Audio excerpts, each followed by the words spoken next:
Hey everyone, how are you liking Centuria so far?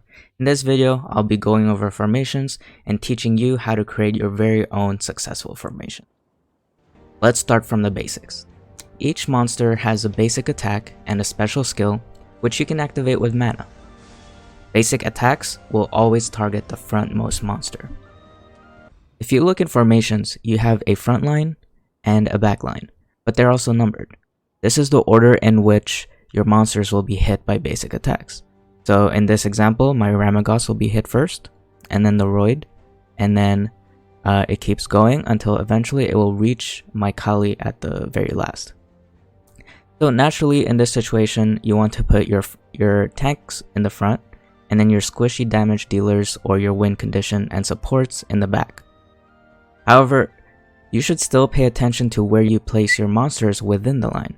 For example, don't put your healer in or support at slot 8.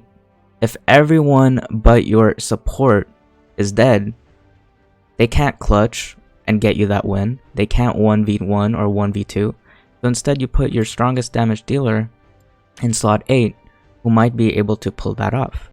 Here's a clip of why you put your win condition at the very last slot. I was behind the entire game and was fighting a 3 versus 6 at some point. Now, my Tagaros is left alone against 3 enemies. Also, their last 3 monsters were supports. Imagine if they were damage dealers. Can I 1v3?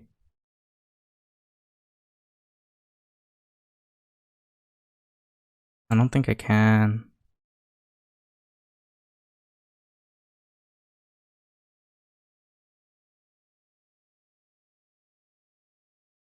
I think I still kill him here.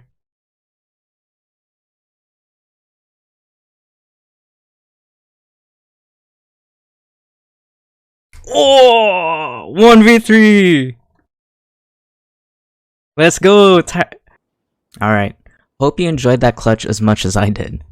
Let's go through my thought process in my very first formation, which could help you think about yours. Can you guess my win condition here? My win condition is to get through the front line of the enemy with all of my backline damage dealers before they can get through my front line.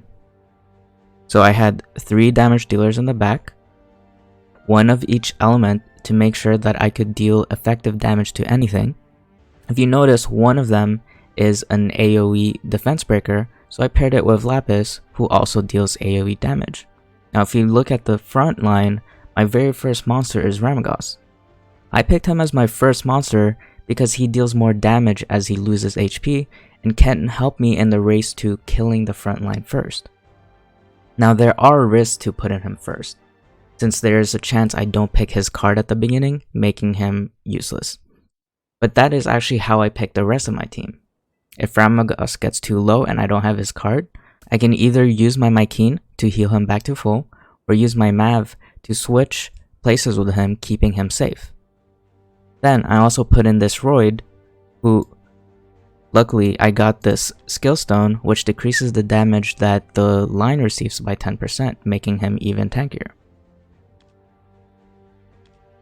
Now his low mana cost also helped me keep my average mana cost on the lower side. If you look here, it's actually only 3.1. Then for my slot 4, I ran out of tanks, so instead I put in Lapis, which can be tanky since her skill gives her a shield based on the damage she dealt. Then my spells.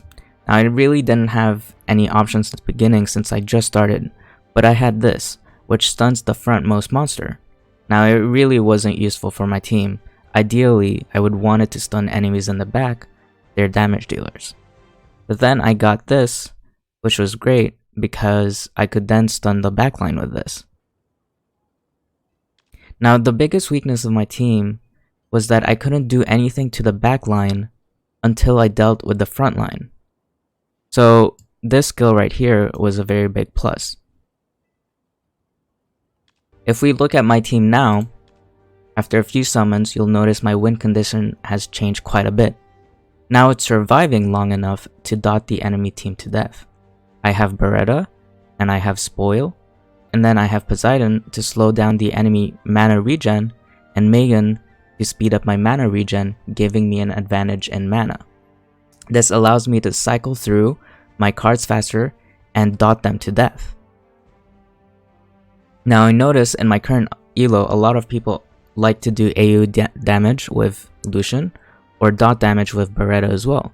So I have Wusa to give me a shield and immunity, and then I have a spell that cleanses and heals, and then I also have transfer to return the debuffs back to them.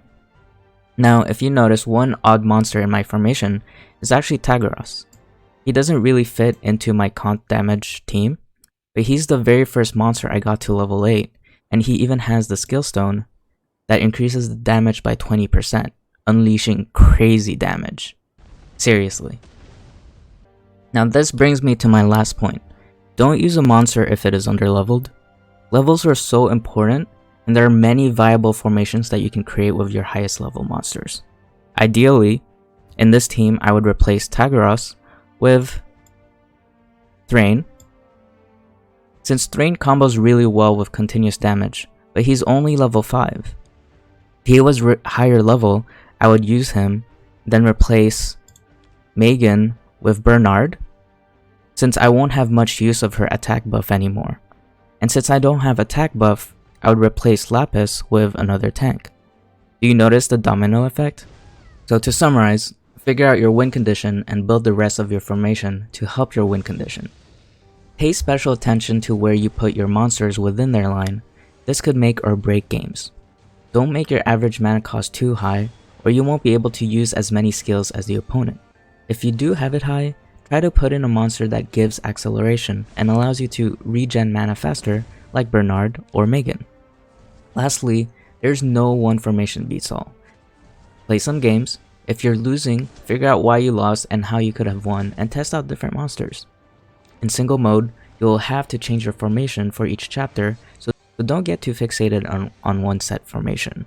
That is all from me. If you have any questions, feel free to drop them down in the comment section below. If this video helped you at all, please like and subscribe, and I'll see you guys next time.